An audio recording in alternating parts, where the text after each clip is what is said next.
آلہ واصحابہ اجمعین اللهم صل على سيدنا محمد وعلى آل سيدنا محمد كما صليت على إبراهيم وعلى آل إبراهيم في العالمين إنك حميد مجيد قال الله تبارك وتعالى في كلامه المجيد أعوذ بالله من الشيطان الرجيم بسم الله الرحمن الرحيم ولوطا إذ قال لقومه أتأتون الفاحشة ما سبقكم بها من أحد من العالمين إنكم لتأتون الرجال شهوة من دون النساء بل أنتم قوم مسرفون قال المؤلف والمفسر رحمه الله تعالى أدام النفع بعلومه وعلومكم في الدارين آمين إلى أن قال عمرو بن دينار في قوله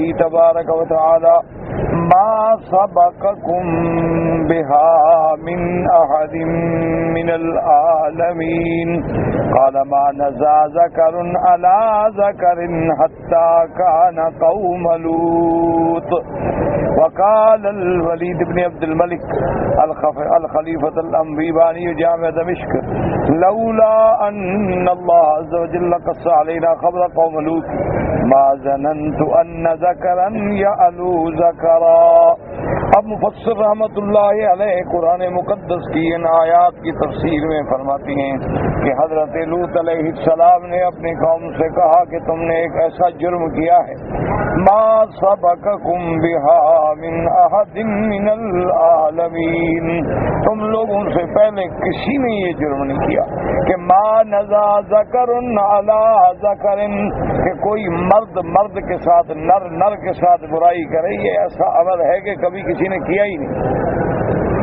اسی لیے ولید ابن عبد الملک جو بادشاہ تھا اموی بنو امیہ میں سے، اور یہ وہ ہیں جنہوں نے جامع دمشق بنائی اور ان کا ایک نام ہے تاریخ میں، وہ فرماتے تھے لولا ان اللہ عز وجل علینا قص علینا خبر قوم لوط، تو حضرت خلیفہ عبد الملک نے کہا کہ خدا کی قسم اگر اللہ پاک قرآن میں یہ بات بیان نہ کرتے، لوط علیہ السلام کی قوم کا ذکر نہ کرتے، تو میں تو سوچ بھی نہیں سکتا تھا کہ کبھی مرد بھی مرد پر چڑھتا ہے اور برائی کرتا ہے.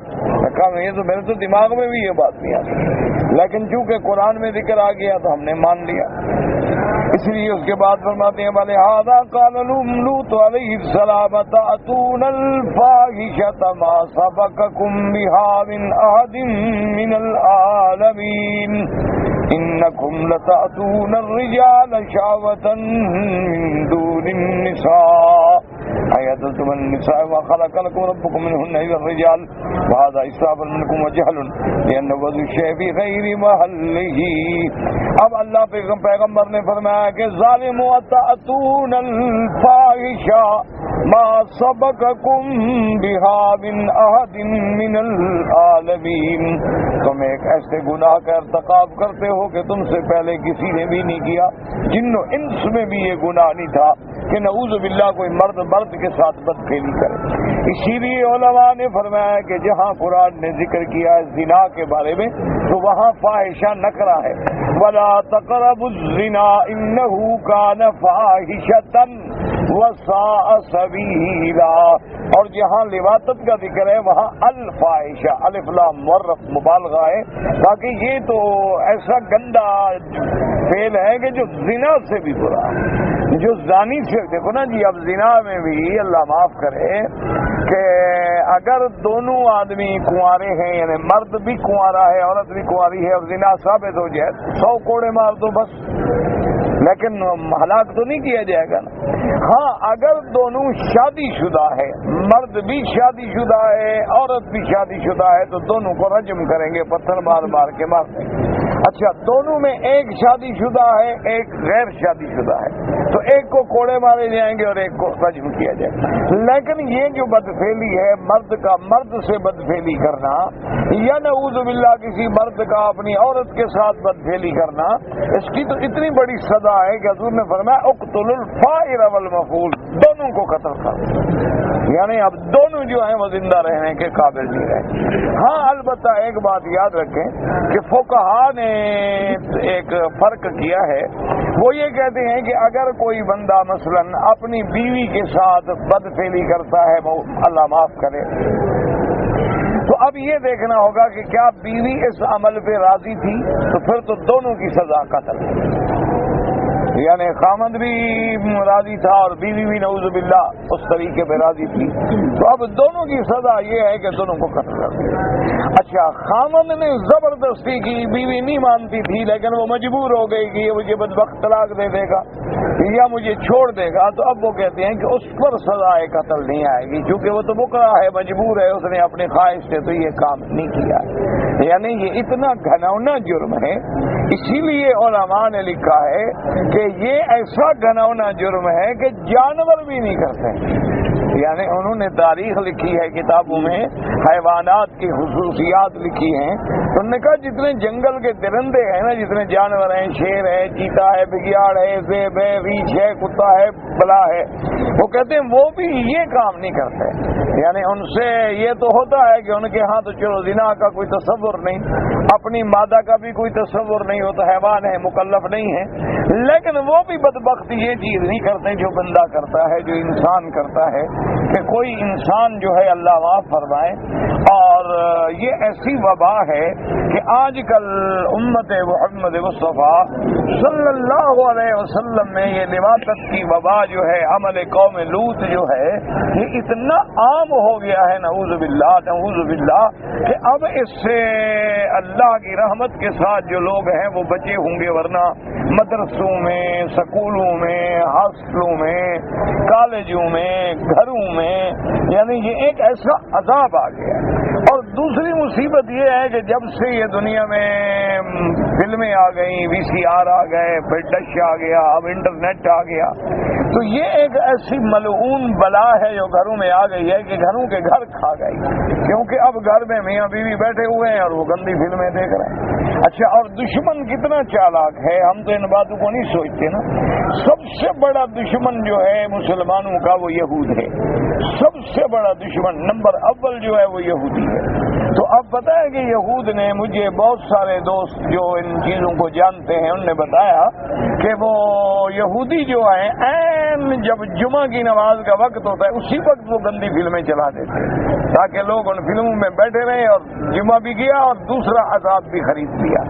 اسی طرح سے عین فجر کی نماز کا جب وقت ہوگا تو اسی وقت وہ فلمیں چلائیں گے تاکہ آدمی جو ہے وہ اسی لعنت میں پڑا رہے۔ تو اس وجہ سے اب ہر گھر میں مرد ہیں، عورتیں ہیں، لڑکے ہیں، نوجوان ہیں، سب ان بیماریوں میں مبتلا ہو گئے، الا من ہداہ اللہ، مگر وہ لوگ جن کو اللہ اپنے عذاب سے بچا لیں۔ اور دعا کریں کہ اللہ ہمارے گھروں کو بچا لیں، دعا فرمائیں اللہ ہماری اولادوں کو بچا لیں، اللہ ہر مسلمان کی اولاد اور ذریت پہ رحم فرما دیں۔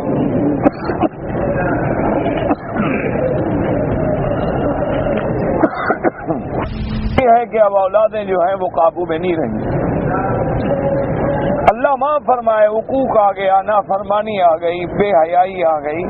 اچھا، بعض گھرانے تو اتنے برباد ہو گئے، اللہ معاف کرے، اللہ معاف کرے، کہ گھر میں باپ موجود ہے، بیوی موجود ہے، بہنیں موجود ہیں، نوجوان بیٹیاں موجود ہیں، لڑکے ایک کمرے میں بیٹھ کے اکٹھے فلم دیکھتے ہیں۔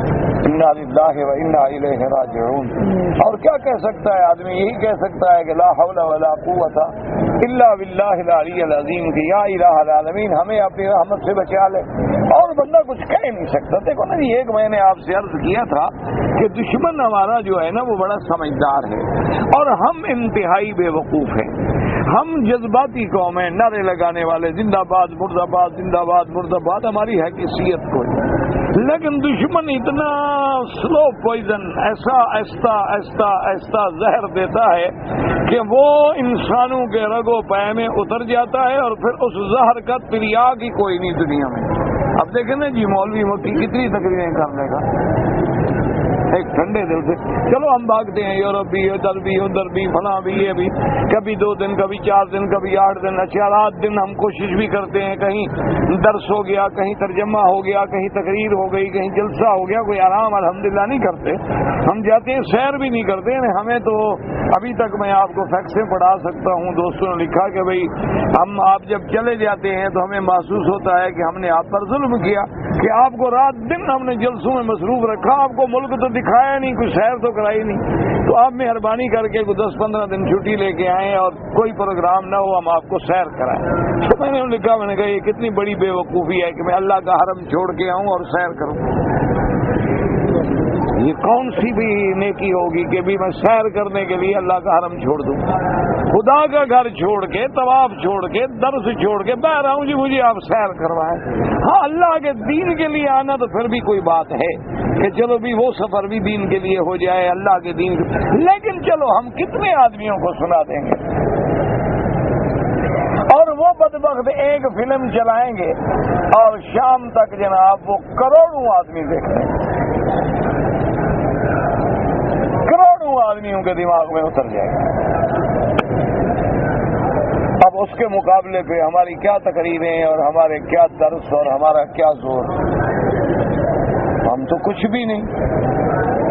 اچھا وہ جناب یہ ہے کہ بھئی ہم ساری دنیا کو کہتے رہیں کہ جناب یہ باہر کے جو مشروب آتے ہیں بھی احتیاط کرو, لیکن ہر دکان بھرا ہوا ہے, آپ جائیں گے میں جاؤں گا, لینا تو وہیں سے ہے,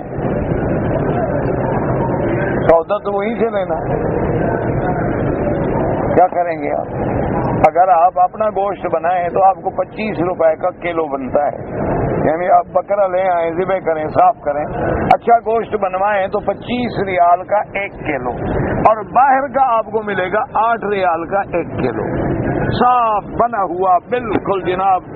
یعنی ہر عضو الگ, آپ گردے لینا چاہتے ہیں, آپ چانپے لینا چاہتے ہیں, آپ چوڑا لینا, جو کچھ لیں, صاف, کچھ نہیں کرنا, گھر لے آؤ بس, اس کے بعد ڈھونڈ لو. تو اب آدمی کہہ رہا ہے چھوڑے یار پاگل ہو گئے, مولوی کا کہنا کون مانے 25 ریال, 25 ریال میں 3 کلو آ جائے گا. چھوڑو مولویوں کو, اس پاک ملک میں بھی کوئی حرام آ سکتا ہے. اچھا وہ یہ نہیں سوچتا کہ اس پاک ملک میں جب میرے جیسا شیطان موجود ہے تو اور حرام بھی آ سکتا ہے. جب اس پاک ملک میں ہم موجود ہیں, ایک بندہ ہے نا کہنے کا ملک سے رمضان میں شیطان تو بند دیے جاتے ہیں, پھر ہم گناہ کیوں کرتے ہیں؟ ان کا حضرت آپ تو کھلے ہوئے ہیں نا, آپ تو نہیں بندے ہوئے, وہ شیطان بندہ ہوا ہے نا بدبخت. تو شیطان تو 2 قسم ہوتے ہیں, من الجنت والناس, تو آپ تو موجود ہیں, اس کی کیا ضرورت ہے؟ اب آپ اتنا ٹرینڈ ہو چکے ہیں کہ وہ گھر میں بیٹھا ہے, وہ تو میں نے کہتا ہے شاگرد مجھ سے بھی آگے نکل گئے, اسے ضرورت ہی نہیں آنے جانے کی, وہ تو آرام سے لیٹا ہوا ہے, مزے کر رہا ہے. اس کو پتا ہے کہ میں نے جو ضروریت اپنی کو تیار کیا ہے یہ مجھ سے بھی آگے بڑھ گئے. اب تو بلکہ وہ میرے خیال میں انتظار کرتا ہے جی مجھے آرڈر کریں کہ میں کیا کام کروں, کیونکہ فارغ بیٹھا ہے وہ کیا کرے, ہم خود اتنی ترقی کر گئے. اس لیے بس دعا کرو کہ اللہ تبارک و تعالی, جیسے کہ میرے آقا نے فرمایا تھا کہ ایک زمانہ آئے گا میری امت ایسے فتنے ہوں گے کل لیل المظلم, جیسے اندھیری رات, یعنی کیا مانا, جیسے اندھیری رات چھا جاتی ہے تو ہر چیز اندھیرے میں ڈوب جاتی ہے, اسی طرح امت بھی ڈوب. آج تو بالکل وہی فتنے ہیں. ایک فتنہ ہو تو آدمی روئے, فکری جنگ لڑ رہا ہے دشمن, اور قلم سے جنگ لڑ رہا ہے دشمن, اور اخبارات سے ذرا, اچھا کوئی اخبار خریدو 1 صفحہ پورا عورتوں کے فوٹو, ٹھیک ہے, کوئی رسالہ خریدو انشاءاللہ آدھا عورتوں کے فوٹو سے بھرا ہوگا, اور پھر اس میں سکھا رہے ہیں کہ آپ نے سرخی کیسے لگانی ہے, آپ نے جناب میک اپ کیسے کرنا ہے, آپ نے آنکھوں کا مسکارا کیسے لگانا ہے, آپ کے انگلیاں جو ہیں ان پہ آپ نے ناخن پالش کیسے لگانی ہے, اور پھر وہ کیسے آپ کے رنگ سے, آپ کے کپڑوں سے میچ کرے گی, اور پھر اس کو آپ نے کیسے سیدھا کرنا ہے, یعنی یہ سکھایا جا رہا ہے. اور جناب آج کی اخبار میں پڑھ رہا تھا کہ بڑا افسوس سے وہ کہہ رہے تھے کہ بڑا دکھ ہے کہ عورتوں کو حمل گرانے کا طریقہ نہیں آتا, یہ بڑا افسوس ہے. وہ کہتے ہیں کہ بھئی یہ عام کرو, ہر جگہ دفتر کھولو, سینٹر کھولو, لوگوں کو پتہ لگے لڑکیوں کو کہ حمل کیسے گرایا جاتا ہے. یعنی کبھی بھول کے حمل ہو جائے تو غم نہ کریں، اس کو سکھا دو کہ کیسے گرایا جائے. اور اس کے افسوس ہو رہا ہے کہ دیکھو جی عورت پہ کتنا ظلم ہے کہ وہ حمل گرانا چاہتی ہے، یہ سکھاتے نہیں. انا للہ و انا الیہ راجعون. یہی وہ مقام ہے جس کے لیے سرکار دو جہاں سیدنا محمد الرسول اللہ صلی اللہ علیہ وسلم نے فرمایا تھا قاد ان یکون المعروف منکرا والمنکر معروفا، کہ ایک وقت آ جائے گا جب اچھی چیز جو ہے وہ تو بری بن جائے گی اور بری چیز جو ہے وہ اچھی بن جائے گی. یعنی جرم جو ہے، گناہ جو ہے وہ تو ہوگا اچھا کام، اور اس سے روکنے والے جو ہیں وہ ہو جائیں گے برے. آج ہر جگہ مولوی جو ہے وہ برا ہے. کیوں؟ وہ کہتا ہے برا کام نہ کرو، وہ روکتا ہے. اس لیے وہ کہتے ہیں کہ جی یہ جو مذہب کے جنونی ہیں، یہ مذہبی انتہا پسند ہیں، یہ بڑے ظلم کر رہے ہیں، عورتوں کے حقوق پہ بڑا ڈاکہ ہے. ایک عورت ہے، ٹھیک ہے، وہ اپنا حمل گرانا چاہتی ہے، اس کی چیز ہے، اس کا وہ گرائے رکھے، تو اس میں کیا تکلیف ہے؟ اس کو تعلیم دینی چاہیے اور پھر اس کو سکھانا چاہیے تاکہ حمل نہ ہو. اس کو وہ تمام چیزیں جو ہیں عام کر دینی چاہیے تاکہ وہ حمل سے بچ سکے. آپ باہر کے ملکوں میں جائیں نا جی، تو جیسے صندوق لگے ہوتے ہیں، جیسے آپ یہاں پیسہ ڈال کے بپسی ڈبہ نکال لیتے ہیں، وہاں ہر چیز لگی ہوتی ہے کہ آپ نے بٹن دبایا، پیسے دیے تو شیو کا سامان نکل آیا، بٹن دبایا تو کنڈم نکل آیا، تاکہ بھی اگر میاں بیوی یا کوئی مرد عورت مل کے گناہ کریں تو حمل نہ ہو. سڑکوں میں اگر یہاں فکر نہ کرو، وہ آپ کے ملک میں بھی پہنچ گئی ہیں چیزیں. بلکہ جو عورتیں اپنا حمل روکنا چاہیں ان کو انعام دیتے ہیں. انا للہ و انا الیہ. بس کچھ نہیں کہہ سکتے. ایک ہی حل ہے کہ بس دعا کیا کرو رات دن کہ اللہ تبارک و تعالی ہمیں، ہمارے گھروں کو، بچوں کو، ساتھیوں کو، ہر مسلمان کے گھر کو اس عظیم فتنے سے بچا لے. بس اب علاج کوئی نہیں، علاج صرف ایک ہے دعا، کہ اللہ کے آگے رو رو کے دعائیں مانگو. کسی وقت رحمت ہو گئی، دعائیں بھی تو ہماری منظور نہیں ہوتی کہ کل حلال نہیں، ہمارا لباس حلال نہیں، ہمارے اندر حرام ہے، لیکن ارحم الراحمین ہے، کسی وقت روتے پہ رحم فرما دیں گے. تو کوئی دعا کی گھڑی لگ جائے. یعنی آج کسی کا بچہ نماز پڑھو ایمان سے، مجھے تو یہ حیرت ہوتی ہے کہ یہ تو بڑا ماشاءاللہ کو ولی من اولیاء اللہ ہے، اللہ کا ولی ہے کہ نوجوان ہو کے بچہ نماز پڑھتا ہے، نوجوان ہو کے بچہ قرآن پڑھتا ہے، نوجوان ہو کے بچہ اللہ کے قرآن کو سمجھنے کی کوشش کر رہا ہے. یہ تو ولی من اولیاء اللہ ہے. اسی لیے میرے آقا نے سرکار دو جہاں صلی اللہ علیہ وسلم نے فرمایا اپنے صحابہ سے کہ بعد میں آنے والی میری امت جو ہے، تم جتنا عمل کرتے ہو اس کا وہ 10واں حصہ بھی عمل کریں گے نا تو وہ درجات لے جائیں گے، کیونکہ اس وقت میری سنت پہ عمل کرنا مشکل ہو جائے گا. آپ نے فرمایا اس وقت میری سنت پہ زندگی گزارنا مشکل ہو جائے گا. حتیٰ کہ ایک دفعہ تو مثال دی آپ نے، فرمایا کل قابض علی الجمرہ، کہ جیسے انگارہ جو ہے آگ کا لے کے ہاتھ میں پکڑنا مشکل ہے، ایسے میرے سنت پہ چلنا مشکل ہو جائے گا. اب ایمان سے کہیں داڑھی رکھنا کتنا مشکل ہے. حالانکہ یہ مسلمانوں کا بغیر اختلافی مسئلہ ہے، اس میں کوئی اختلاف ہی نہیں، کوئی حنفی شافی مالکی حنبلی کا جھگڑا ہی نہیں، کوئی اس میں دیوبندی بریلوی پارٹی کا جھگڑا نہیں. ہر عالم کے نزدیک داڑھی ہے اور داڑھی سنت محمد مصطفیٰ ہے صلی اللہ علیہ وسلم، یعنی یہ کوئی جھگڑے والا مسئلہ ہی نہیں ہے. لیکن اس کے باوجود داڑھی رکھنا کتنا مشکل ہو گیا ہے کہ ہر آدمی داڑھی والے کو عجیب شکل سے دیکھتا ہے، عجیب شکل. اچھا وہ گھر والوں کے لیے بھی ایک یعنی عجیب شے ہے، جو گھر میں ایک بندہ ہو نا داڑھی والا تو وہ ایک عجیب آدمی لگتا ہے. اچھا اور جناب یہ ہے کہ اگر اس کی داڑھی بڑی ہو ماشاءاللہ سنت کے مطابق ہو تو وہ تو اور زیادہ مشکل ہے.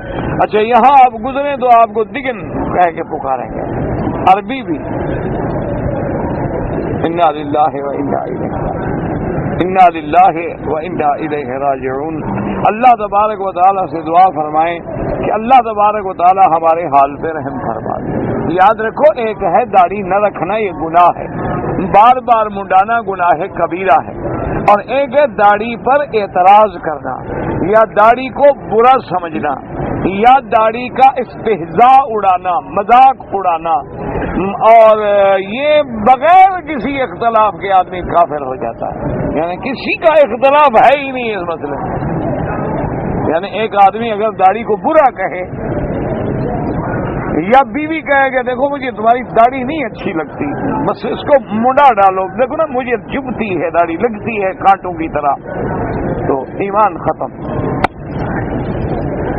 اور جب ایمان ختم تو نکاح شریف کہاں گیا؟ نہیں، اگر عورت کافر ہو جائے نکاح رہتا ہے؟ نہیں رہتا۔ چلو جب نکاح رہا تو پھر آپ جو مل رہے ہیں تو وہ نکاح ہے زنا ہے؟ اس کے بعد جو بیوی پیدا ہو، عورت اولاد پیدا ہوگی، وہ کیا ہے؟ بات تو چھوٹی سی ہے، بات تو صرف اتنی ہے۔ یا جیسے کوئی آدمی، ہمارے یہاں رواج ہوتا ہے نا، آپ آج کل نئے ماڈرن لوگوں کے پاس جائیں، انہیں کہیں جی آپ نے وعدہ کیا تھا میرے ساتھ، آپ نے چلا، وہ کہتے ہیں یہ ذرا ٹھہرو نا، میں شیو کر لوں، مجھے برا لگتا ہوں نا، کیسے باہر نکلوں؟ یہ پتہ ہے کیا ہو جاتا ہے؟ کافر ہو جاتا ہے۔ چھوٹا موٹا گناہ نہیں، یعنی وہ داڑھی کے ساتھ باہر جانے کو برا سمجھ رہا ہے کہ حضور کی سنت میری عیب ہے کہ میری شیب بڑی ہوئی ہے۔ اور شیب کتنے دن کی؟ ایک دن کی، ایک دن یا 2 دن کی شیب بڑی ہوئی ہو، کہتے یار کیا کمال کر رہے ہو، کیا جلدی کر رہے ہو؟ ٹھہرو، میں نے ابھی شیب نہیں کیا، میں تیار نہیں ہوا، میں باہر نکلنے کے قابل کیسے ہوں؟ ٹھہرو، مجھے ذرا تیار تو ہونے دو۔ یعنی وہ داڑھی کو عیب سمجھ رہا ہے، اس کے ساتھ باہر جانے کو عیب سمجھ رہا ہے، تو سنت رسول کو جب عیب سمجھا تو کافر ہو۔ چھوٹا موٹا گناہ نہیں، کافر سیدھا۔ علاج کیا ہے؟ توبہ کر کے دوبارہ کلمہ پڑھے، ورنہ اسی طرح کافر رہے گا۔ ہاں ایک آدمی کہتا ہے یار میں داڑھی مڈاتا ہوں، ہے تو سنت کے خلاف، میں گناہ گار ہوں، تو اب گناہ گار رہے گا، کافر نہیں بنے گا۔ لیکن جب طنز کرے اور داڑھی کو گندا سمجھے اور داڑھی کو اپنے لیے عیب سمجھے، اپنے لیے برائی سمجھے، تو اللہ معاف کرے پھر آدمی ایمان سے بھی نکل جاتا ہے۔ تو اس لیے اللہ سے دعا کریں کہ اللہ ہمارے حال پہ رحم کرے۔ اچھا چلو ایک آدمی زبان سے نہ کہے، لیکن آپ کا کیا خیال ہے داڑھی منڈانے والے صبح اٹھ کے پہلا کام کیا کرتے ہیں؟ چلو زبان سے تو نہیں کہتا، شریف آدمی اللہ کے ساتھ فرض کر رہا ہے، جو تمہارے دل میں ہے وہ خدا نہیں جانتا۔ چلو مولوی تو کفر کا فتویٰ نہیں دے گا جب تک زبان سے گندا نہیں کہو گے، لیکن خدا تو جانتا ہے نا تمہارے دل میں کیا ہے۔ کہ سب سے پہلے اٹھ کے اس نے پہلا کام یہ کرنا ہے کہ باتھ روم میں حضرت داخل ہوں گے، اور اس کے بعد وہاں سے نکلیں گے ہی تب جب وہ شیو ویو کر کے تیار ہو کے غسل کر کے فریش ہو کے باہر جناب تشریف لے آئیں گے، اور اب وہ اس قابل ہوں گے کہ اپنے کپڑے شپڑے پہنے اور ناشتہ واشتہ کر کے جناب اب باہر نکلیں گے۔ اب صاحب جو ہیں تیار ہو گئے ہیں، اب اس نے اسلام کے جتنی ظاہری نشانیاں تھی اچھی طرح مٹا دی۔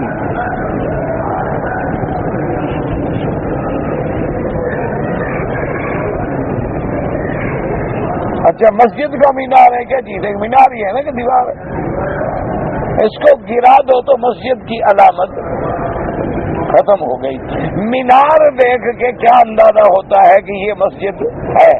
مینار نہ ہو تو ایک مکان ہے، پھر لوگ کہیں گے بھی یہاں بھی لوگ نماز پڑھتے ہیں، اچھا بھی ٹھیک ہے چلو آپ بھی چلے جائیں گے، لیکن اگر مینار ہو تو پھر پوچھنے کی ضرورت ہے۔ تو یہ داڑھی وغیرہ جو تھا یہ اسلام کی ایک صورت تھی، شکل تھی کہ آدمی دیکھ کے اندازہ لگا لیتا تھا ماشاءاللہ۔ تو اللہ تبارک و تعالی سے دعا کریں کہ اللہ پاک ہمیں سرکار دو جہاں صلی اللہ علیہ وسلم کا صحیح معنی میں غلام بنا دے، اور حضور صلی اللہ علیہ وسلم کی صحیح معنی میں اتباع سنت نصیب فرما دے، دعا کریں۔ اور حالات یہ ہیں کہ اسلام کے ملک بھی ہیں لیکن کاروبار سود پہ ہے۔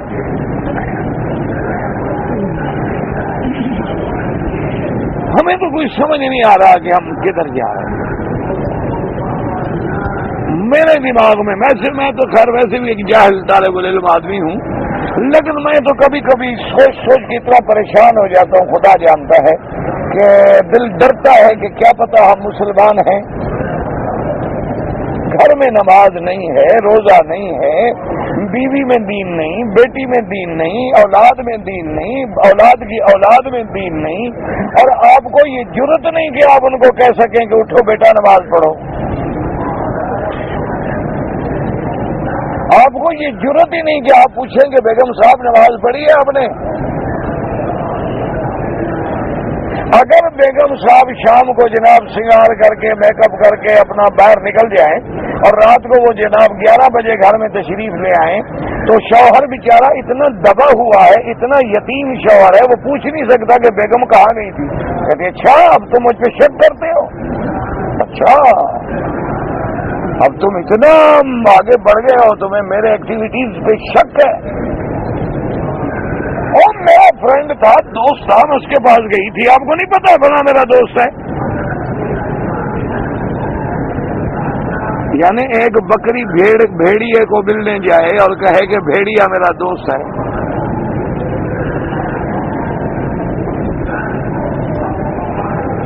عجیب سی بات ہے. آپ اتنا ایک سیر گوشت ذرا باہر رکھ کے دیکھ لیں، دیکھیں کتنی چیلیں گرتی ہیں. تو یہ جو 6 من کی لاش نکل کے باہر جا رہی ہے،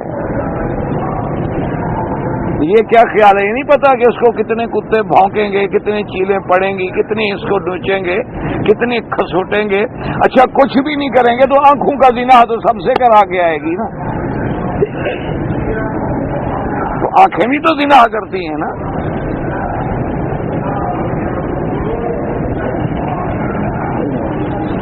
آپ پوچھ سکتے ہیں، چلو آج رات پوچھ کے دیکھو.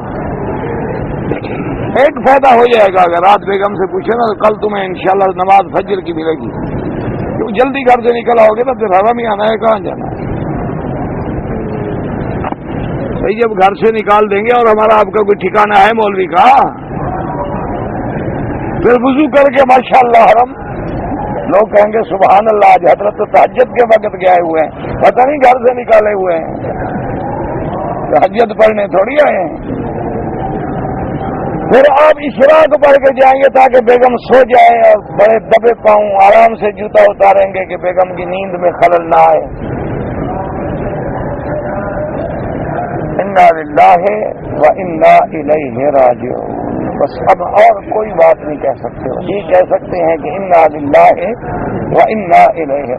اب ماشاءاللہ مبارک ہو آپ کو، ایک اور قانون بھی بن گیا ہے کہ آپ بیوی کو بھی زبردستی اپنے ساتھ نہیں سلا سکتے. اگر کوئی خاوند یعنی خواہش اپنی پوری کرنے کے لیے بیوی سے زبردستی کرے تو زنا بالجبر کا پرچہ ہو جائے گا. اچھا دوسری عورت کے ساتھ ہو تو نہیں ہوتا. انا للہ و کیا کیا کیا روئیں اور کس کس بات کو روئیں. بس یہی میں نے آپ سے کہا ہے نا، بار بار ہمیشہ یہی درخواست کرتا ہوں کہ آپ دعا کیا کریں. جب یاد آ جائے آپ میرے لیے کیا کریں اور میں آپ کے لیے کیا کروں.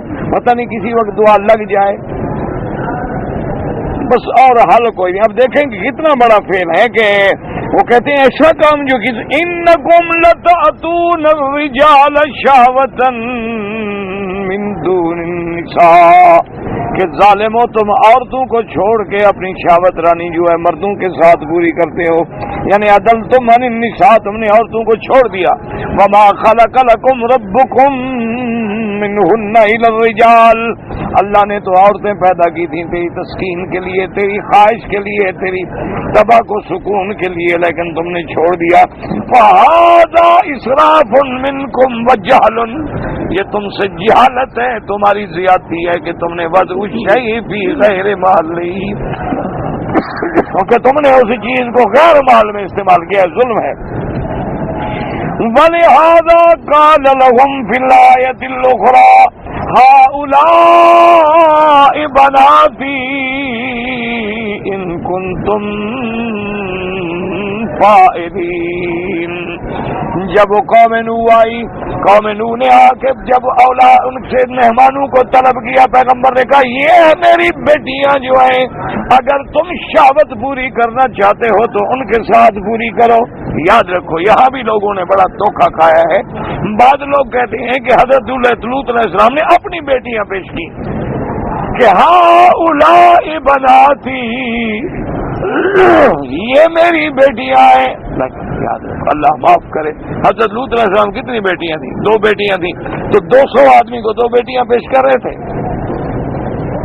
نعوذ باللہ ثم نعوذ باللہ. آج دنیا میں گرا ہوا انسان بھی کسی کو کہہ سکتا ہے یہ میری بیٹی ہے زنا کرو. وہ تو اللہ کے نبی ہیں, معصوم ہیں. کیا مانا ہے؟ یاد رکھو کہ ہر نبی اپنی امت کے لیے بمنزلہ باپ ہوتا ہے. اس پہ ایمان لانے والے جو مرد ہیں اس کی اولاد ہیں, اور لڑکیاں ہیں تو بیٹیاں ہیں. جیسے اللہ نے فرمایا کہ میرے نبی کی بیویاں تمہاری مائیں ہیں, تو جب ہماری مائیں ہیں تو ہم بیٹے بنے اور عورتیں ان کی بیٹیاں بنی. تو اللہ کے پیغمبر نے یہ تنبیہ کیا, بدبختو تمہارے گھر میں جو عورتیں میری بیٹیاں ہیں, اگر تم نے شہوت پوری کرنی ہے تو جا کے اپنی عورتوں سے پوری کرو. یہ کیا ہے کہ تم لڑکوں کے پیچھے بھاگ رہے ہو؟ یہ مراد یہ نہیں کہ میری بیٹیاں, مانا یہ ہے کہ تمہارے گھر میں جو عورتیں ہیں وہ میری کیا ہے؟ میری بیٹی ہے. ہؤلاء بناتی ان کنتم فاعلین. اور دوسری جگہ قرآن نے کتنی پیاری بات کی ہے,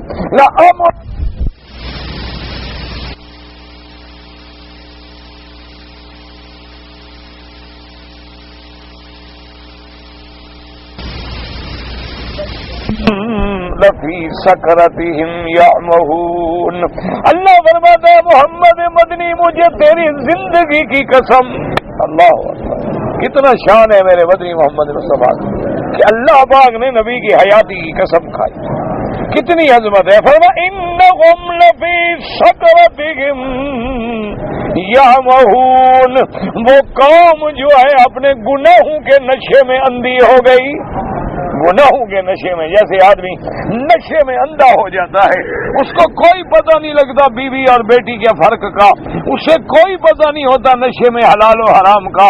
اللہ نے فرمایا وہ قوم بھی اتنی اندھی ہو گئی تھی, گناہ کے نشے میں بالکل اندھے ہو گئے کہ اللہ کے نبی سے کہتے ہیں کہ لے آؤ مہمان ہمارے حوالے کرو. اور اس کے بعد پیغمبر نے جی کہا تو کیا کہتے ہیں نبی کو؟ قالوا لقد علمت ما لنا فی بناتک من حق وانک لتعلم ما نرید.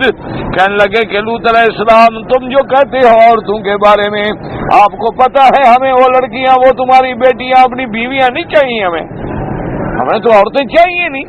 اور تم جانتے ہو جو ہم چاہتے ہیں, تم جانتے ہو ہم تو لڑکوں کے عاشق ہیں, ہم تو مردوں کے عاشق ہیں, ہم تو ان کے پیچھے بھاگ رہے ہیں, ہمیں تو نہیں چاہیے عورتیں شورتیں. اللہ اکبر. اب اللہ کے نبی کی آنسو نکل آئے کہ ایسی بدبخت قوم کے میرے دروازے پہ کھڑے ہو کے مجھے للکار رہی. قال لو ان لی بکم قوة او آوی بکم الى رکن شدید. اللہ کے نبی نے فرمایا کہ ہائے میری قوم, کاش آج میرے پاس قوت ہوتی تو میں تمہیں دکھاتا کہ میرے دروازے پہ کھڑے ہو گئے, یا پھر میں کسی مضبوط سہارے کا سہارا لے سکتا, لیکن میں اکیلا ہوں, ماں سوا میری 2 بیٹیوں کے, میرے ساتھ تو کوئی مسلمان بھی نہیں اور کوئی گھرانے میں مسلمان ہی نہیں, تو اب میں کیا کر سکتا ہوں. تو اللہ تبارک و تعالیٰ کے پیغمبر جب اس آخری مقام پہ پہنچے اور قوم اپنی بے حیائی کے آخری عروج پہ پہنچی, اور جبریل اور میکائیل اور اسرافیل تینوں فرشتے کھڑے ہیں, ان تینوں نے بھی امت کا حال دیکھ لیا, نبی کی باتیں سن لی, اب ان پہ اللہ کی حجت پوری ہو گئی, حجت تمام ہو گئی کہ اب قوم کے آگے کوئی چیز باقی نہیں بچی. تو اب اللہ کے پیغمبروں کو حضرت جبریل نے عرض کیا, انہوں نے کہا اللہ کے نبی کیوں گھبرا رہے ہو؟ قالوا یا لوط انا رسول ربک لن يصلوا الیک فاسر باہلک بقطع من اللیل. انہوں نے کہا کہ اے لوط علیہ السلام آپ نہ گھبرائیں, ہم تیرے رب کے بھیجے ہوئے فرشتے ہیں, ہم اللہ کے فرشتے ہیں, یہ ہمارے کو ہمیں کیا ہاتھ لگائیں گے, تمہیں بھی کوئی نقصان نہیں پہنچا سکتے. یہ نہیں کہا کہ ہماری طرف نہیں آ سکتے, نہیں یصلوا الیک, تیرے طرف بھی نہیں آ سکتے. یہ ہمیں کیا نقصان، ہم تو خیر فرشتے ہیں ہی ہیں نا. شاید اللہ کا نبی یہ سمجھے کہ چلو جی یہ تو فرشتے ہیں نا، یہ تو بچ گئے کہ قوم مجھے تو تکلیف پہنچائے گی نا. انہوں نے کہا نہیں آپ فکر میں کریں، آپ کو بھی کچھ نہیں کہہ سکتے. اور ایک بات ہے کہ بس آپ رات کو اپنے گھر والوں کو لے کے چلے جائیں، اور ایک اللہ کا یہ بھی حکم ہے کہ وَلَا يَلْتَفِتْ مِنْكُمْ أَحَدٌ، اور جب جائیں تو پھر مڑ کے پیچھے نہ دیکھیں. پھر پیچھے کیوں نہ دیکھیں؟ مڑ کے دیکھنے میں کیا ہو جائے گا؟ اللہ نے فرمایا نا کہ آپ جب جائیں تو پھر پیچھے بھی نہ دیکھیں. تو علماء نے لکھا ہے اس کی دو وجوہات ہیں، یاد رکھو. ایک وجہ تو یہ ہے کہ یہ قوم ایسی، ان کا عمل، ان کے احوال اتنے گندے ہو چکے، اب یہ اس قابل ہی نہیں کہ آپ ان کو دیکھیں یا ان پہ افسوس کریں یا غم کریں، اس قابل ہی. اور دوسرا علماء نے لکھا کہ نبی رحم دل ہوتے ہیں. اب دیکھا نا نوح علیہ السلام نے جب بیٹے کو ڈوبتا ہوا دیکھا تو بول پڑے کہ نہیں بول پڑے؟ اپنے بیٹے کو جب دیکھا کہ حالانکہ وہ سامنے کھڑا ہے، مان نہیں رہا، کہنا نہیں مان رہا، باپ کا منکر ہے، حقوق ہے، انکار ہے، نافرمان ہے، اس کے باوجود جب غوطہ آیا تو فوراً بول پڑے کہ یا اللہ میرا بیٹا ہے. تو اللہ نے حکم دیا کہ اب مڑ کے نہ دیکھنا، کہیں ایسا نہ ہو کہ پھر رونے لگ جاؤ، مجھ سے معافی مانگنے لگ جاؤ، جی بچاؤ میری قوم کو. بس اب جائیں اور مڑ کے بھی نہ دیکھیں، بس ان کو ان کے حال پہ چھوڑ دیں. باقی اللہ نے یہ بھی خبر دے دی کہ نوح علیہ السلام تمہاری بیوی بھی نہیں بچے گی، الا امرأتک، تیری بیوی نہیں بچے گی. کیونکہ وہ ہمیشہ خیانت کرتی رہی، اس نے کفر کیا، اور اسی نے جا کے خبر دی تھی قوم کو کہ آج لوط علیہ السلام کے گھر میں بڑے خوبصورت چھوکرے ہیں. اللہ نے فرمایا وہ نہیں بچے. اور ادھر اشارہ بھی دے دیا کہ جب عذاب آتا ہے تو اللہ کا نبی اپنی بیوی کو بھی نہیں چھڑا سکتا. تمہیں پتہ نہیں پیر کیسے چھڑائیں گے، ہمیں تو آج تک سمجھ نہیں آیا. خیر پتہ ہے تمہارے پیر تکڑے ہوں گے نبیوں سے بھی، کیا خیال؟ کہتے ہیں حضرت نماز روزے کی کیا ضرورت ہے، مرشد مضبوط ہو بس. پتہ نہیں مضبوط کا کیا بنا، یعنی اچھی طرح فرشتوں کا مقابلہ کر سکے. انا للہ و انا الیہ. اب دیکھو نبی ہے، پیغمبر ہے، لیکن بیوی کافرہ ہے. اللہ نے پہلے فرما دیا انہا کانت من الغابرین، لوط علیہ السلام تیری بیوی بھی ان ہلاک ہونے والوں میں ہوگی، اس کو بھی کوئی نہیں بچا سکتا.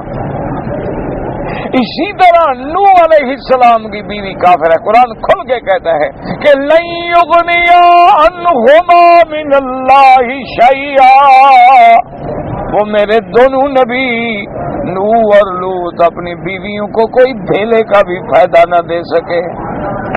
وَقِيلَ ادْخُلُوا النَّارَ مَعَ الدَّاخِلِينَ، اللہ نے حکم دیا ان کی بیویوں کو کہ ان کو بھی جہنم کی آگ میں داخل کرو. تو یاد رکھو کوئی کسی کو نہیں چھڑا سکتا الا ایمان ہو اور اللہ اجازت دے.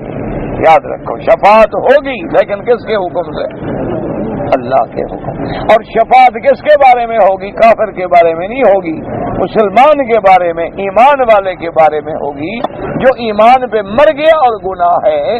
اچھا، اس لیے شیخ الاسلام ابن تیمیہ رحمہ اللہ اور اسی طرح شیخ الاسلام ابن القیم رحمہ اللہ اور بہت بڑے بڑے علماء حنابلہ، اللہ ان کی قبروں پہ کروڑوں رحمتیں فرمائیں، وہ کہتے ہیں کہ جو نماز نہیں پڑھتا وہ مر گیا، اس کی شفاعت نہیں ہوگی.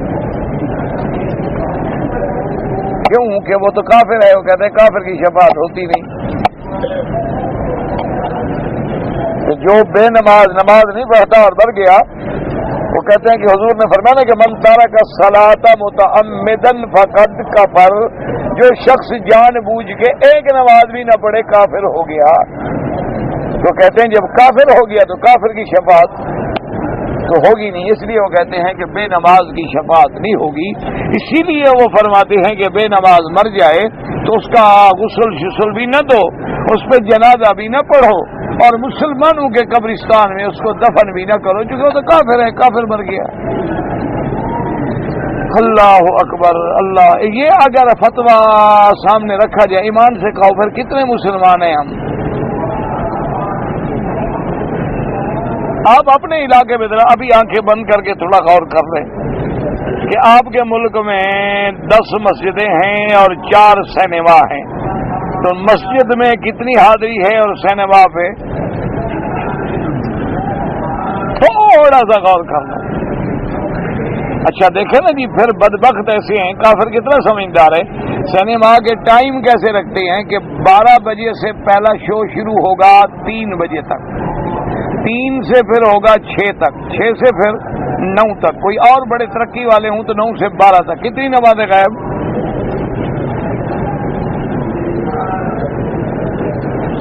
ہاں جی، کتنی نمازیں غائب ہو گئیں؟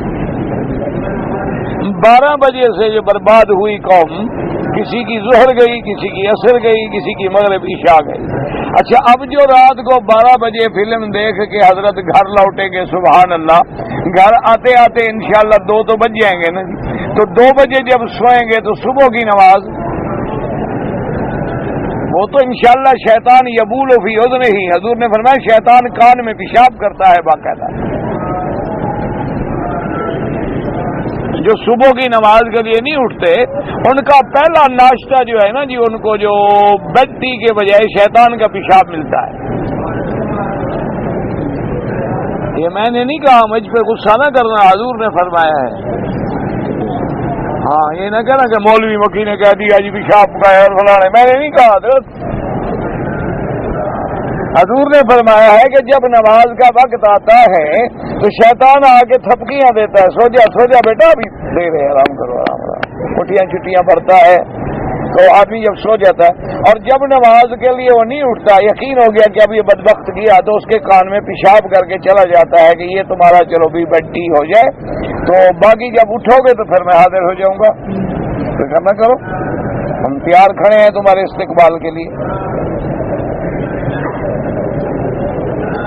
یہ فرمان رسول ہے، حدیث رسول ہے، اور صحیح حدیث ہے، یہ بھی نہیں کہ کوئی ضعیف ہو، کمزور ہو تھوڑی سی۔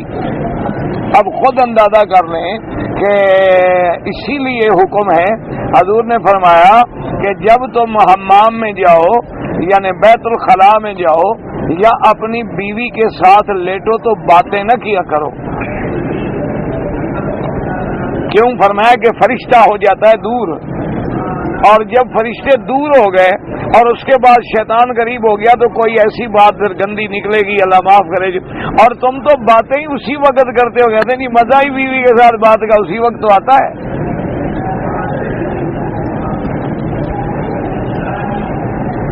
انا للہ و انا الیہ راجعون۔ اسی لیے میں نے آپ کو کبھی سنایا تھا نا کہ علامہ انور شاہ کاشمیری رحمۃ اللہ علیہ بڑے محدث تھے، اپنے وقت کے بہت بڑے عالم تھے، تو ان کی جوانی میں جب شادی ہوئی شاہ جی کی، تو دوستوں نے دوسرے دن کہا کہ حضرت آپ نے ہمیں اس سہاگ رات کا کوئی سنایا نہیں، قصہ کیسے گزری آپ کی رات؟ تو شاہ جی کی آنکھیں سرخ ہو گئیں، فرمایا ظالمو، میرے نانے کی سنت نہ ہوتی تو میں تو کبھی شادی نہ کرتا، یہ تو میرے محبوب کی، میرے مدنی کی، میرے سرکار کی، میرے نانا کی سنت ہے، تو میں نے اس لیے نکاح کر لیا، ورنہ یہ کوئی چیز ہے بتانے والی کہ اتنا بڑا عالم ہو اور عورت کے پیشاب کی جگہ پہ بیٹھا ہو، یہ بھی کوئی کس سے سنانے والی بات ہے کہ تمہیں تعریف کروں؟ آخری مرتبہ تو یہی پہنچا نا، کہاں جا کے بیٹھے؟ وہ ایک آدمی گیا ایک اللہ والے کی خدمت میں، وہاں جو گزرا نا جناب، تو کوئی ان کی باندھی تھی، کنیز تھی بڑی خوبصورت، وہ جو گزر رہی تھی نا جی، تو وہ حضرت عاشق ہو گئے۔ یہ جو بڑے ہوتے ہیں نا مجاور مزاروں پہ، اسی لیے تو بڑے ہوتے ہیں نا، مفت کا مال ملتا ہے، حلوہ بھی، عورت بھی۔ جب عاشق ہو گئے تو اس عورت کو بھی سمجھ آ گئی کہ یہ حضرت میرے عاشق ہو گئے، جہاں سے گزرتی ہوں کھڑے ہیں۔ تو اس نے جناب 2-3 دن جو ہے نا جی جلاب لیا، جلاب لے کے جو گند نکلا نا ایک ڈبے میں بند کر دی گئی، اور 3-4 دن کے بعد ویسے ہو گئی بیچاری۔ اب 3-4 دن کے اندر جو جلاب چلتا ہو، آئے تو اب اس نے دیکھا کہ اس کی تو شکل عجیب لگ رہی ہے، اب جناب وہ حسن جمال تو گیا، وہ تو ہو گئی ہوں. تو اب وہ ذرا اس نے بلا لیا، اس نے کہا ادھر آؤ. وہ جب گیا تو اس نے کہا یہ ڈبہ لے جاؤ. اس نے کہا یہ کیا ہے؟ اس نے کہا اسی پہ تو تم عاشق ہوئے تھے، یہ جب تک میرے اندر تھا میں تمہیں اچھی لگ رہی تھی نا، اندر سے تو یہی نکلا ہے، یہ لے جاؤ. اس لیے ہمیشہ یاد رکھو کہ عورتوں سے آپ کو کیا ملے گا، بہت مہربان ہو جائے گی. اس لیے اللہ پاک بچائے. تو اس لیے حضرت یونس لوط علیہ السلام دیکھیں کتنے پریشان کھڑے ہیں اور کیا کہتے ہیں، اور قوم کیا کہتی ہے، نعوذ باللہ نعوذ باللہ. ہؤلاء بناتی ان کنتم فاعلین فارشدہم الی نسائہم. اللہ کے پیغمبر نے ان کو توجہ دلائی کہ تمہاری گھر میں بیویاں ہیں بدبختوں. فاعتذروا الیہم لا یستوون، انہوں نے کہا کہ نہیں ہمیں تو عورتوں کی کوئی خواہش ہی نہیں، کوئی محبت ہی نہیں. قالوا لقد علمت ما لنا فی بناتک من حق وانک لتعلم ما نريد. قد علمت انه لا اربلنا بالنساء ولا ارادہ، کہ تم تو جانتے ہو کہ ہمیں عورتوں کا ارادہ بھی نہیں، خواہش بھی نہیں. وانک تعلم مرادنا من نذیہ، کہا اور تم جانتے ہو کہ ہم تو لڑکوں کے عاشق ہیں اور ہم تمہارے ان مہمانوں کے لیے آئے ہیں. وذکروا فصل جار قد كانوا قد استغنى بعضهم ببعض وكذلك نساؤهم كن قد استغنينا بعضهن ببعض ايضا. اب مفسر رحمۃ اللہ علیہ فرماتے ہیں کہ مفسرین کرام نے لکھا ہے کہ قوم لوط جب وہ مردوں کے لڑکوں کے ساتھ لگ گئے تو ان کی عورتیں آپس میں شہوت مٹاتی تھیں، جیسے مرد لڑکوں سے شہوت مٹاتے تھے، عورت کے ساتھ شہوت مٹاتی تھی. یہ دونوں قوم کا عذاب جو ہے لوط علیہ السلام کی قوم سے شروع ہوا ہے. اللہ تبارک و تعالی رحمت کرے اور آج تک چلے گا اور آگے اللہ جانے کہاں تک جاتا ہے، اللہ بچائے. بس ایک آدمی کا پاکستان سے خط آیا ہے کہ میرے لیے دعا کریں، اللہ اس کی مشکلات پوری فرمائے، اور آپ بھی دعا کریں کہ اللہ میری بیماریاں تکلیفیں بھی دور فرما دیں. کچھ دنوں سے بس عجیب تکلیفیں ہیں چل رہی ہیں، بس شفا کے لیے آپ دعا کریں گے تو کام ہو جائے گا.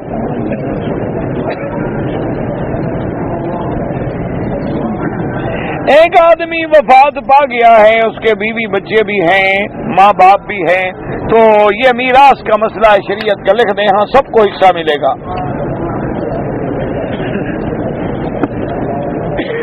اگر غسل آدمی پر واجب ہو جائے اور پانی بھی موجود ہے لیکن غسل کرنے کی جگہ نہیں ہے، کیوں آسمان پہ چلے گئے اور جہاں پانی ہے وہیں کپڑا باندھ کے بیٹھ جائے، اور کیا جگہ نہیں ہے. بغیر غسل کے جب پانی موجود ہے نماز نہیں پڑھ سکتا.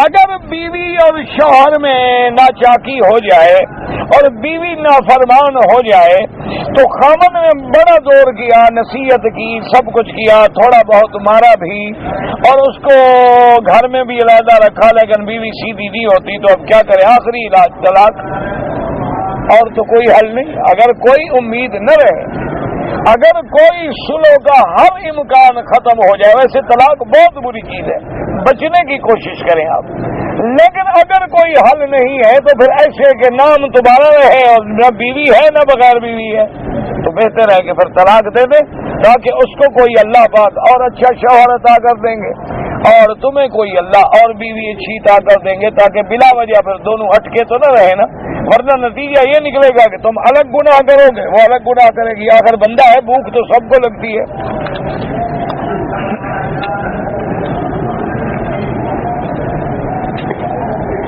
بیوی اگر حاملہ ہو جائے تو اپنا خاوند مل سکتا ہے، بالکل مل سکتا ہے، کوئی منع نہیں. شریعت کے اندر یاد رکھو کہ اگر عورت حاملہ ہے، چاہے کل ولادت ہونے والی ہو، آج رات بھی میاں بیوی مل سکتے ہیں، شریعت میں کوئی منع نہیں، نہ شرعاً کوئی نقصان ہے.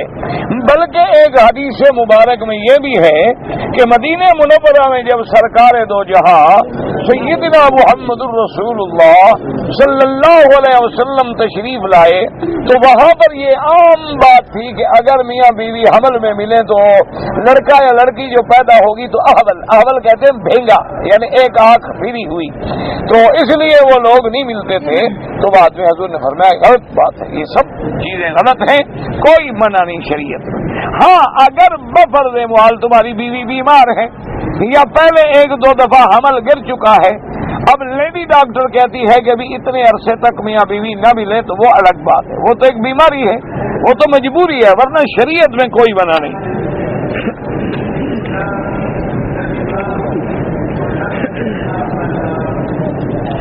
مرد اگر ہیں رات کی اس کی ڈیوٹی ہے، نوکری ہے، تو وہ روزانہ بیچارہ ساری رات ڈیوٹی پہ چلا جاتے، تو کیا دن میں میاں بیوی مل سکتے؟ کیوں دن میں میاں بیوی نہیں ہوتے آپس میں، رات کو ہوتے ہیں نا؟ تمہارے ہاں جو نکاح ہوتے ہیں اس میں لکھا ہوتا ہے کہ یہ رات کے لیے بیوی ہے، دن کے لیے بیوی۔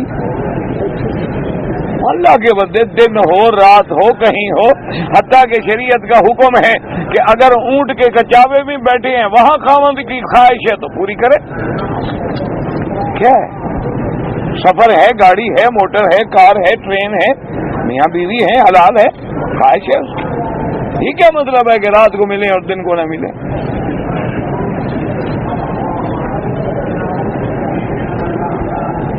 عورت کی میت کو غیر محرم مرد کندھا دے سکتا ہے جنازے کو، ہاں جنازے کو دے سکتا ہے، اس کو ہاتھ تو نہیں لگائے گا نا، لکڑی کو کندھا دے گا۔ قبر میں غیر محرم نہ اتارے، محرم اتارے۔ اگر ایک بچے کی عمر جو ہے وہ ابھی 2 سال ہے، اسی مدت 2 سال میں یا امام ابو حنیفہ رحمۃ اللہ علیہ کا 2.5 سال میں اگر اس نے اسی وقت دودھ پیا، بعض علماء فرماتے ہیں کم از کم 5 دفعہ دودھ لے، اور بعض فرماتے ہیں 3 دفعہ دودھ لے اور دودھ اس کے اندر چلا جائے تو بچہ اس کی ماں رضائی بن گئی۔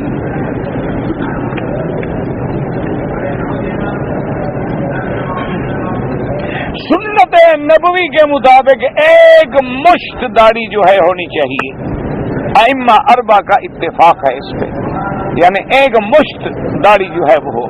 باقی رہ گیا کالی مہندی، کالی مہندی تو نہ لگائیں آپ، کالی مہندی لگانے پر علماء کا اختلاف ہے اور بعض روایات میں منع ہے، اور بعض کتابوں میں یہ بھی آتا ہے کہ اول من سبد اللحیۃ فرعون، کہ سب سے پہلے کالا خضاب فرعون نے لگانا شروع کیا تھا، یہ بھی آتا ہے روایات میں۔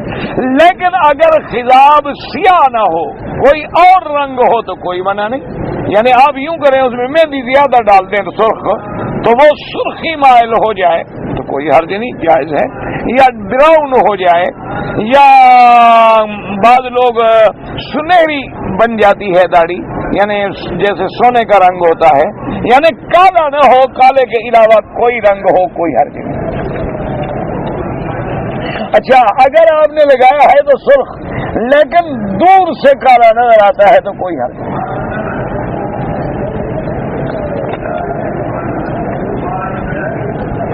یہ وہی وسما کالا کولا وہی بات ہے، کالا نہ ہو باقی کوئی رنگ ہو۔ ایک آدمی پاکستان سے نوکری کے لیے آیا، 4 گھنٹے اپنے عزیز کے پاس جدے میں رکا، پھر مکے میں بھائی کو ملنے آ گیا۔ اگر ملک سے چلنے کے وقت اس کی نیت یہ تھی کہ میں بھائی کو ملنے جا رہا ہوں، مکے مدینے نہیں جا رہا، پھر تو کوئی جرمانہ نہیں۔ اگر نیت دل میں تھی کہ نہیں بھائی کو بھی ملوں گا، عمرہ بھی کروں گا، مکہ شریف بھی جاؤں گا، تو اب عمرہ چھوڑا ہے تو عمرہ بھی قضا کرے اور بکری دم بھی ادا کرے۔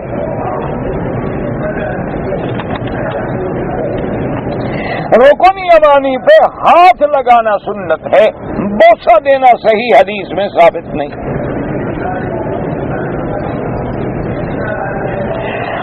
فرض نماز کے بعد جو تسبیح ہے سبحان اللہ سبحان اللہ، افضل تو دائیں ہاتھ میں، ایسے دونوں انگلیوں پہ پڑھ سکتے ہیں کوئی منع نہیں، دونوں ہاتھوں میں پڑھ سکتے ہیں کوئی منع نہیں، تاکہ جتنے اعضاء ہیں وہ قیامت میں اللہ کے ذکر کی گواہی دیں گے۔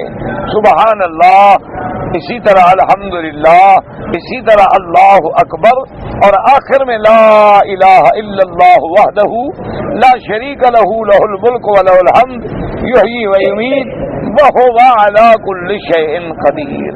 اچھا یہ اتنی آسان نعمت ہے کہ جتنا جنت میں باغ لگانا ہونا جی، جتنے دفعہ کہو کہ سبحان اللہ اتنے درخت لگ جائیں گے، تو چلتے پھرتے اٹھتے بیٹھتے۔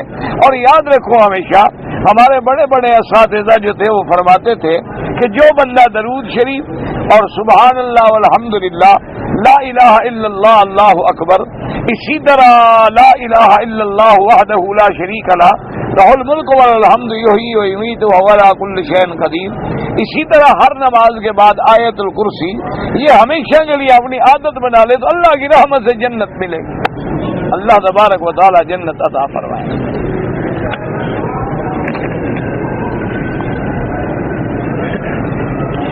40 نمازیں جو ہیں وہ مسجد نبوی کے بارے میں ہیں، فضیلت ہے حکم نہیں، یاد رکھو، یعنی کوئی نہیں پڑھ سکا کوئی حرج نہیں، اگر اللہ موقع دے ضرور پڑھیں۔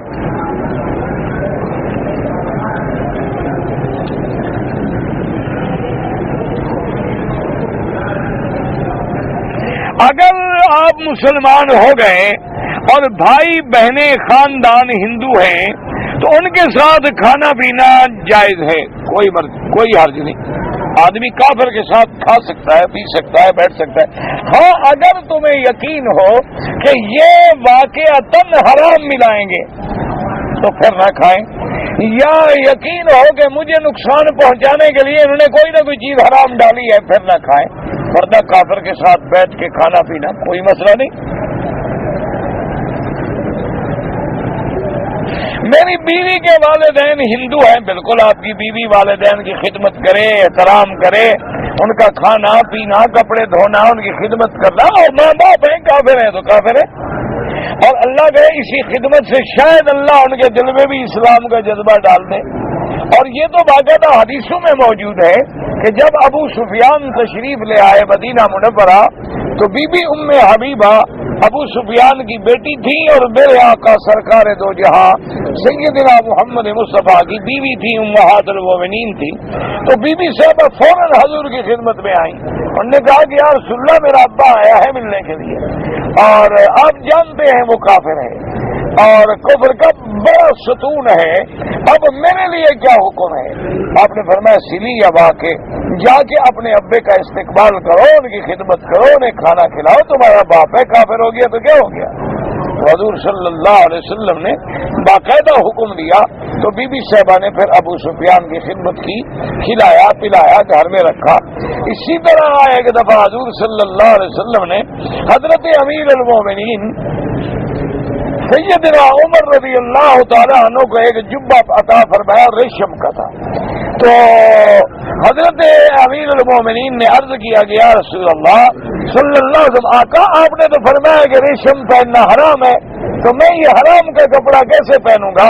اور فرمایا تمہارے رشتہ دار کافر تو ہیں، کسی کو دے دینا، اور کیا اب تم نہ پہنو، کسی کو دے دینا، کسی اور کے کام آ جائے گا۔ تو اس لیے کافر رشتہ داروں کے ساتھ ملنا یا والدین ہیں کافر ان کے لیے خدمت کرنا، ان کے لیے دعائیں کرنا منع نہیں۔ ہاں اگر کفر پہ مر جائیں تو اب دعا نہیں کریں، کیونکہ اب دعا کا فائدہ کوئی نہیں۔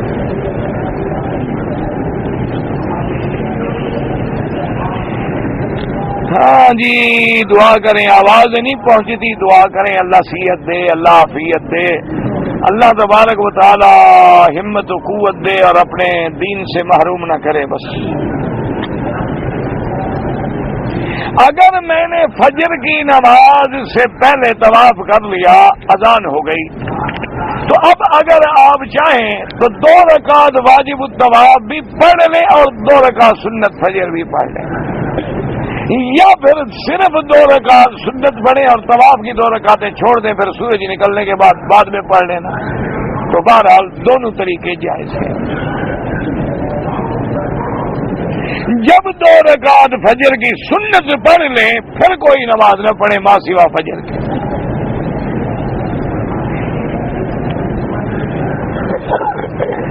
کہتے ہیں جی کہ اگر ہمارے ملک میں گاؤں میں کوئی بندہ مر گیا تو ہم اگر حرمین الشریفین میں 10-20 بندے اکٹھے ہو گئے اس کی نماز غائبانہ پڑھیں تو جنازہ، امام ابو حنیفہ رحمۃ اللہ علیہ کے نزدیک غائبانہ جنازہ نہیں پڑھا جاتا، امام شافعی رحمۃ اللہ علیہ کے نزدیک غائبانہ جنازہ پڑھنا جائز ہے.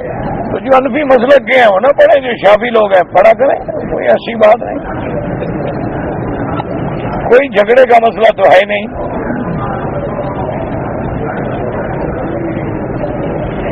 7 آدمی پر دم پڑ گیا، اگر وہ لوگ اونٹ لے لیں، اونٹ میں 7 بکریاں ہوتی ہیں اور 7 دم کی نیت کر کے ذبح کر ہو جائے گا، کوئی مسئلہ نہیں. جب اس میں 7 بکریاں ہیں تو 7 آدمیوں کی طرف سے ادا ہو گئی. چاہے ایک ایک بکری لے لو، چاہے ایک اونٹ لے لو، ایک گائے لے لو، ایک بھینس لے لو، اس میں 7 بکریاں جب ہیں تو 7 کی طرف سے ادا ہو سکتی ہیں. لیکن 7 کی نیت ہو، ایک آدمی کو وکیل بنا دیں، وہ جا کے ذبح کرے اور غریبوں میں وہ جو ہے تقسیم کر دے. اللہ تعالی عالم علمہ اتم. اللهم صل على سيدنا محمد وعلى ال سيدنا محمد وبارك وسلم. یا اللہ یا رحمان یا رحیم یا حی یا قیوم یا ذا الجلال والاکرام. یا الہنا الہ کل شیء الہ واحد لا الہ الا انت. اللهم انت الميسر لكل يسير وانت على كل شيء قدير. یا لطیف الطف بنا في تيسير كل يسير فان تيسير كل عسير عليك يسير. اللهم يسر امورنا وامور اولادنا وامور اخواننا وامور المسلمين والراحة لقلوبنا وابداننا والسلامة والعافية لديننا ودنيانا. اللهم اشفنا واشف مرضانا وارحم موتانا واستجب دعاءنا ولا تخيب رجاءنا. اللهم اشفنا واشف مرضانا ومرضى المسلمين. اللهم اشفنا واشف مرضانا ومرضى المسلمين. اللهم اشفنا واشف مرضانا ومرضى المسلمين. اللهم انا نعوذ بك من البرص والجذام ومن سيء الاسقام. یا اللہ عالم اسلام کی عزت کا فیصلہ فرما. یا اللہ مسلمانوں کی حفاظت فرما. یا اللہ کشمیر میں، شیشان میں، فلسطین میں، برما ارکان میں، ہند میں، بنگلہ دیش میں، پاکستان میں، عرب میں، عجب میں، جہاں بھی مسلمان ہیں ان کی جان مال آبرو عزت کی حفاظت فرما. یا اللہ مسلمانوں کی جان مال آبرو عزت کی حفاظت فرما. یا اللہ مسلمانوں کی جان مال آبرو عزت کی حفاظت فرما. یا اللہ مسلمانوں کے بچوں کو صالح بنا. یا اللہ ہر مسلمان کی بچی کے رشتے کے مسئلے حل فرما دے، سب کی پریشانیاں دور فرما دے. یا اللہ سب کو خیر کے رحمت کے رشتے نصیب فرما. یا الہ العالمین ہماری ظاہری باطنی روحانی جسمانی نفسانی بیماریاں دور فرما دے. یا اللہ پورے عالم میں ہدایت کی ہوا پیدا فرما. یا اللہ پورے عالم میں ہدایت کی فضا پیدا فرما. یا اللہ ہر کلمے پڑھنے والے کو دین کا سپاہی بنا، ہر کلمے پڑھنے والے کو دین کا دائی بنا. یا اللہ مجاہدین کشمیر کی قدم قدم پہ نصرت فرما. یا اللہ ہندوؤں پر